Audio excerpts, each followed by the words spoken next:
following is a presentation of the Belly Up Sports Media Network.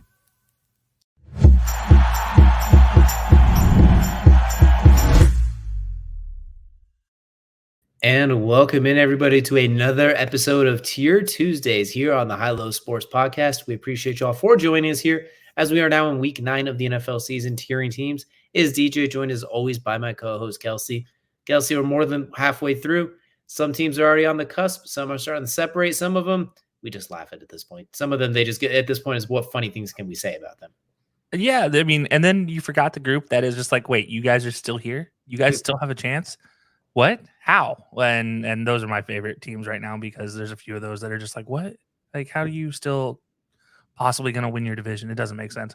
But yeah, we've passed that halfway point, and a lot of teams are just, well, they're there. And then there's some teams that are like, we're there, and then in reality, they're not. So we'll talk about all these here coming up. So yeah, I don't know. It's a fun time of year, but I mean, midway point is kind of a weird point too because now we're getting into all the bye weeks. So. Exactly. We're here, there, and here we go. As we're going to break out the tiers now as well and take a look at them, starting from the bottom, working our way to the top. At the bottom, manhandles for May. It's crater for Caleb. We just gave it a new name at this point. We're just having fun with it. These three teams, they stink. They need some help. Bad. These teams are bad, but they're probably not in that Caleb and Drake May sweepstakes. Chicago, they might be via Carolina. Carolina, you don't get that pick, so it doesn't count. Denver's stinks. Green Bay, they won, but still they beat a Rams team with Brett Rippey and a quarterback. And then the Titans, they didn't play, so they can't go anywhere. Arthur Smith, it finally came home to roost. The arrogance, the inability to use all of your players, the ultimate Chip Kelly syndrome finally came forth to where you lost to Josh Dobbs, who didn't even know the players he was throwing to or taking snaps from his names. He literally had to practice snap count cadence on the sideline so the offensive lineman knew his voice. And we're not going to get into that. We've gone on enough rants about how Arthur Smith is. You can act all you want, but when you lose, you're going to have to pay for it. Not the standings. These teams, their records say one thing, but they're in a different spot. The Saints, technically at the top of the NFC South, but they still kind of stink. They got to figure it out. They are very inconsistent. Falcons, same story, different chapter. They've won a lot of games in spite of terrible coaching and with the easiest schedule in the NFL thus far. And Tampa Bay, I don't know what to think with them right now. Like, I don't know if they're good and frisky, or I don't know if it was just those first few weeks were an anomaly and now they're coming home to roost. I don't know what to think of them. Baker had a great game-winning drive until it wasn't a game-winning drive. And they let CJ Stroud surgically rip them limb from limb. So I don't know what to think of them. The Raiders, fun win. You beat a team that's in manhandle for May right now. New coach, you got rid of Josh McDaniels, so that's automatically a plus. Aiden O'Connell's fun. We'll see. The Rams, I guess they're kind of frisky, but they're not at the same time. Like, they're just weird. I don't know what to do. Anyway, we're getting into the fun teams now. The Texans, based on the back of CJ Stroud, will be frisky no matter what their record is at this point. And they are only about a game and a half out of that 7th spot. The Chargers, the Jets, both right in the thick of it as well, too, not too far out of it. The Steelers technically in the playoff hunt right now. The entire AFC North, if it ended today, is in the playoffs. Steelers, they got to figure out how to play offense consistently against teams besides the Titans. The Colts, the only team to score 20 points in every game so far, they're just kind of there right now. I don't know what to do with them right now. And they show the makings of, even with extremely mediocre quarterback play and the 32nd worst team in points allowed per game, they're right in the thick of every game. Washington, they are weird too. They're not out of it, but they're not in it. The NFC, there's 5 teams that are in the playoffs, guaranteed basically, meaning there's 2 open spots that everyone's up in the air for, including them. And the Vikings, speaking of teams that are still in the thick of things, Josh Dobbs, have yourself a season, I guess. You go from the lowly Cardinals, where you do everything you can to be competitive. You go to the Vikings, step literally off your couch and are meeting people for the first time, and you go and lead a game-winning drive over the absolute trash Atlanta Falcons. Absolutely wonderful. It's a hilarious story for the Falcons, and it's awesome for Josh Dobbs and the Vikings. The Vikings, they're not dead yet after all. They love Kirko Chains, but Josh Dobbs made his mark, though. Very good. These teams are pretty much all but locks for the playoffs right now. Your Dallas Cowboys, tough loss, but they showed that they're not just a fluky team that beats up on, they're not just a schoolyard bully. They can actually punch back when someone punches them in the face, even though they lost. 49ers, there's too much. Not saying that the Cowboys are a bully, but they're not, at the same time, they're not a complete nerd at this point. They're kind of in that, they're good. They'll be in the playoffs. 49ers, I want to see how they bounce back after this bye week. Cincinnati, arguably the best team in the NFL right this moment. Miami Dolphins, they are pretty much that bully. They will beat the living you know what out of bad teams, but when they play good teams, they lose. It's just how it is. The Bills, they're kind of in the same way, just at the same time, they lose to bad teams, but then really beat good teams like the Dolphins. They're weird. The Browns, arguably a top 3 defense, if not number 1. Your quarterback is okay against bad defenses and terrible against good ones and inconsistent, and I don't even know who's going to play quarterback week to week, so whatever. Jacksonville, they just find a way to win. That's all there is to it. They just win a lot. Same with Detroit. Those teams just find ways to win. Seattle got absolutely ramrodded, but I can't write them off yet. They're still at the top of the NFC West. Lamar against the NFC is just stupid. The Chiefs, they get their own tier because they're the Chiefs. They look terrible, yet they're 7-2 sometimes. Offensively, they look inept, but then they're 7-2. Their defense is incredible. Front runners, Eagles, best record in the game. The Ravens, not only do they have this, are they tied at the top of the AFC with the Chiefs, their wins are arguably just as impressive, if not more, considering they not only win, they beat the piss out of the Seahawks and the Lions and the Browns too. They have a lot of really good wins.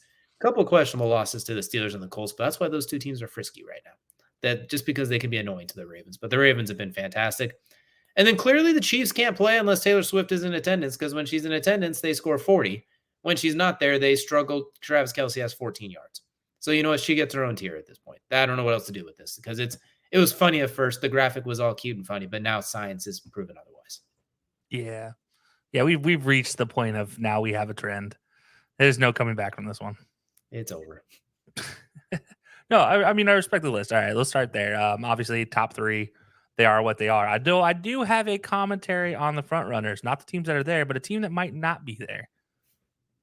Take a guess at who I'm guessing. Do you know who it is? You're thinking Cincinnati. I'm not thinking Cincinnati. No, I'm going NFC here in the Lions. 6-2 with the Lions on the season. 3-1 at home, 3-1 away. Perfect record both ways. 750 on both occasions. Also scoring with the best of them. I mean, look, they're only being outscored by the Vikings by 6 points here, but they're only giving up 165 points this season. Important just because you got to have those points for and against. But the Vikings, look, out without Kirk. The Packers, well, we've seen what that team can do right now. And the Bears, I'm just no comment right now on the Bears. That team's just bad. Oh, I lost my light. Anyways, yeah, I think the Lions might have a case here to possibly make themselves into a front runner. I can't put them in the Chiefs category. Maybe that's where they need to. Maybe put them ahead of the Cowboys here, because they do have a better record than the Cowboys. Yes, they were on a bye week this week, so I can't really raise them on a bye week. It feels 6-2 weird. to 5-3, same amount of games played. Still, when it's a bye week, I don't like raising teams if they don't play. It feels weird to raise a team when you don't. Cowboys. Like they're right there. You hate the Cowboys, rightfully so, but they earned a lot of stripes this week, and they got a touchdown taken away from them too. That touchdown to Ferguson was a touchdown, and who knows if they call that right. That's fair. Okay, fair enough. All right. I will say though, Dak, as great as he plays, he always has a knack for at the worst time he'll play a 99% perfect game, but that 1% is at the worst time. Like having that size 13 shoe step out of bounds when you're diving to the end zone. It's like Kevin Durant in the slightly too big a shoe. He plays one of his best games of his career, but damn, your shoe cost already. That shoe is just the worst time thing. That's fair.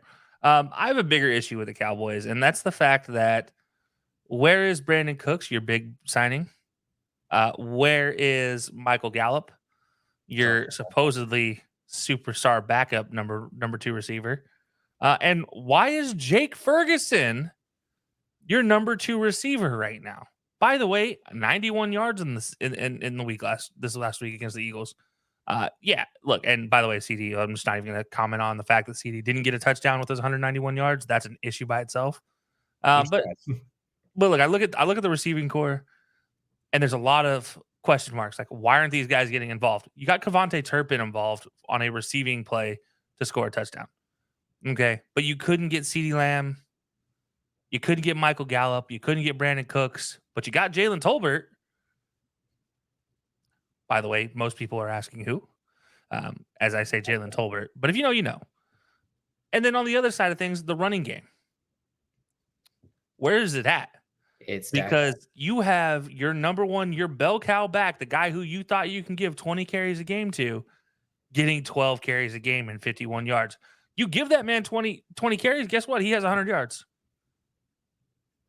but you can't do it. So I've question marks for the very good status of the Cowboys. I think this is why I don't like them at the front of the very good, because I don't think the coaching is good enough. I think there's a lot of questions for that offensive coordinating system and Mike McCarthy running it. I mean, this has kind of been his shtick his entire career. He always has a good tight end and he always has one good receiver, but he won't spread the ball. The only exception being in Green Bay when they had Jordy Nelson, Donald Driver, and Mercedes Lewis. Because what's up? And Greg Jennings. Oh yeah, and Greg Jennings, yeah, all at one time, and he had no choice but Aaron Rodgers to throw the ball around, and it is just what it is. So yeah, I do question whether the Cowboys can actually be a very good team consistently, but yeah, I mean they weren't terrible against the Eagles, but you still need to be able to look competent for most of a game, and there are still times that they just don't look competent as a team. Bengals, yeah, I mean nothing to say about the Bengals. Dolphins are a big question for me because you win against the bad teams. You talk about being a bully. You win against the bad teams. You lose against the teams over 500. And right now, they're the definition of that. And now, luckily, they have a lot of sub 500 teams the rest of their schedule too. So they're gonna win that division probably most likely at this point. I mean, really, it depends on obviously the Jets how they can continue going through the season. I feel like the Bills, obviously being the big opponent there as well, if they can ever figure out what's going on with Josh Allen, which is his own conversation. But yeah, I think the Dolphins, a big question mark I have is under teams that are over 500. Can you continue to beat them, or can you beat them? Period. Because it's not going to get you very far down the stretch.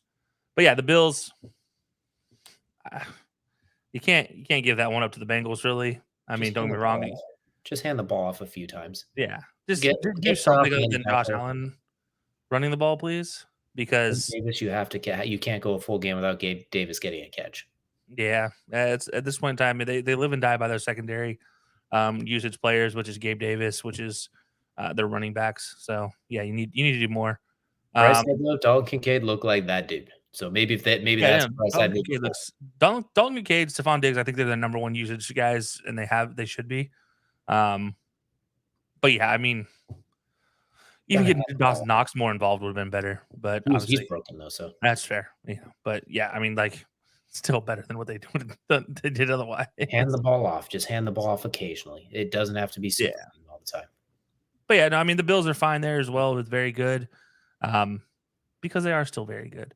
They're probably going to finish in the AFC wild card here. But you look at these next three teams. I'm not going to include the Seahawks in this because they're in their own situation there in the NFC that they don't really have to worry as much. They'll slide in as a wild card as long as they can keep pace. But the Browns, though, like the Browns are in the middle of a heated AFC North. As you mentioned, all four teams are currently in the playoffs right now because 3 of the 4 are 5-3, and the fourth team just happens to be the Ravens at 7-2. It's not wild to think that the Browns, despite all their issues at quarterback, could still potentially win the AFC North. How crazy is that to think about? They have a quarterback who, for 14 straight passes last game, threw the ball within 7 yards of their line of scrimmage. And then unloads a 40-yarder, and then again throws the ball within 10 yards of the line of scrimmage for the next 5 passes. It doesn't make sense, but it is part of Kevin Stefanski's offense. It does make you question, though, if it was Sean's injury or the offense. But that, I digress. But yeah, I think the Browns are very good. Obviously, their defense carries them to very good, but they have a chance to be front runners if that offense can ever get on the same track. And I feel like we said that 1,001 times, but I feel like I just need to reiterate that. Jaguars, by the way, undefeated away. It's cool, but you got to win some games in Duval. Otherwise, there's no point in having a home stadium call out if you can't win in your home stadium. They got London. That's fair, but that's technically an away game. Yeah, that's true. Yeah, no, the Seahawks. I'm fine with the Seahawks up there. But yeah, I mean, like the list is fine. The very good list is fine. I have no issues with who's there. I just have an issue with the order of them. Obviously, with the Cowboys being up front, I just couldn't do that. If I would move anybody else around, I'd maybe move the Dolphins up ahead of the Cowboys, but right behind the 49ers. And then the Bengals are fine right there in the middle because we just don't know which way the Bengals are going to continue to go because they're up and down and up and down, up and down. Looking at still alive and frisky, yeah, look, CJ Stroud might have just cinched Rookie of the Year. And by might have, I mean at this point, yeah, he's Rookie of the Year. My pick when we had Jared and them on the show makes me feel pretty good. The Chargers game planning, injuries. What else do I need to say? They're still alive, but Frisky only depends on how good Brandon Staley can be. So, yeah. Steelers. Do you free I don't know if you free your receivers or you go down into the manhandled for Mays category, or if you just, you know what, like, learn to score. I don't know what's going on. Yeah, this offense just is weird. Fire Matt Canada. Just get it over. I mean, realistically, yeah, you got to stop giving him tasks. Just get rid of him. On the flip side of things, the Colts, yeah, they beat the Panthers. They look good against the Panthers, but again, that's the Panthers. So unfortunately, there's that. But I will say this: I think if they had Anthony Richardson right now, we're looking at a very good team. Right now, that team is showing all the makings of a good team going forward in the future. A team that in the AFC South is probably going to be a pain in the butt for the Jaguars for a long time to come. So we'll have to see. But the Jets, not a lot to say about the Jets. Vikings, how do they keep winning? At this point in time, Cam Akers, Achilles.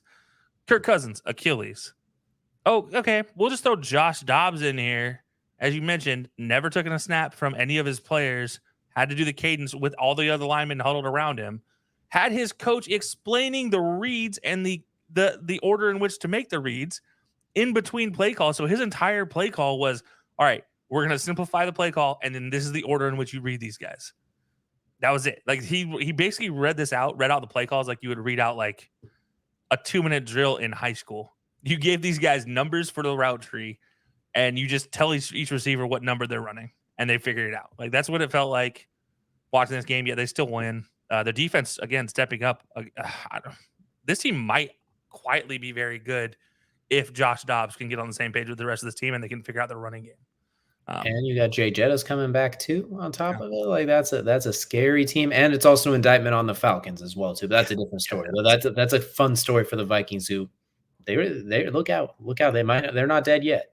Yeah, no, that's for sure. And then moving into not the standings, guys that just shouldn't be there, just doesn't make sense.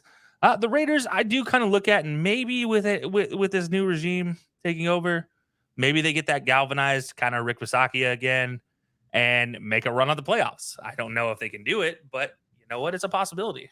I just need them to win one game that's not against the Giants with Danny DeVito at quarterback. Once I get that, then I'm willing to move them around. But right now, they're still basically manhandled for Mabo with too many wins.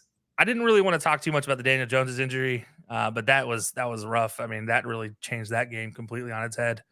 Not that it was really not going much one way or the other anyways. But yeah, and then I have nothing else to add for the standings. The Rams just seem to be fool's gold right now. They'll annoy some teams, basically. They'll be annoying. That's their job. Like, it's going to look shiny and look cool, and then it's like, wow, you guys really aren't that good overall. Okay, moving on. Like, bad. I think all these teams rightfully are here. Again, I still think the Titans need their own category of, God, maybe we don't even need a football team in Nashville. Because really, I'm tired of sitting here watching this team disappoint time after time after time. I know, look, Will Levis gave you guys a hope for a week, but it doesn't change the fact that your defense is still 32nd ranked in the league at all. That's still there. That is still bad. It is still just good luck to the Titans to ever try to stop anybody other than a paper doll at this point in time, because that's pretty much all they're stopping, unless they're one of the teams here in the manhandled for May. But yeah, Mac Jones, I think it's time to finally say goodbye. I think we're finally at Bailey Zappi season.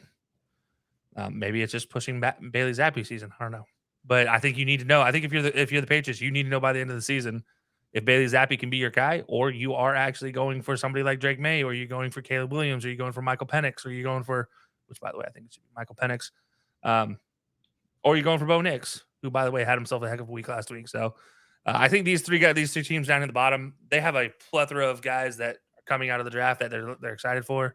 But yeah, I think they're going to stay here at the bottom, and they're probably going to be joined. If I'm going to make a prediction of one of these teams that's going to join them, I think the Titans are going to be right here at the bottom of this, real quick and in a hurry. But yeah, otherwise, I like the list. I like the order. Now that we changed the order around a little bit, I like the order now. I think the Titans are going to avoid that category because at least Billy Jean's out there. It makes it kind of fun for them at quarterback. At least he's throwing the ball to D-Hop. Like, they can't stop anybody, and he's a They're bad. There's no they're as bad as those teams, but I don't think they're going for the quarterback. I think they're going to give Billy Jeans a chance here for a little. Yeah, I mean, realistically, I don't think they're going to take the quarterback, even if they're in the position to take the quarterback. But I still think you look at that team and they're going to end up in a top 3 or 4 pick. If they do, they should take Brock Bowers, honestly. But I'm just saying, him or Marvin Harrison, that makes Billy Jean's job at quarterback a whole lot easier. Can we not call him Billy Jean? Nope, that is the last one. I had to force it in there because I can't unsee it now. But this is what we have, everybody, for Tier Tuesdays. Let us know what we got right, what we got wrong down below. And of course, be sure to check out our live show Wednesday at 8 p.m. Eastern time right here on YouTube, X, everywhere, Facebook, everywhere you catch it normally, or your favorite places to check out podcasts as well, too. Appreciate you for hanging out with us. We will see you all again next week.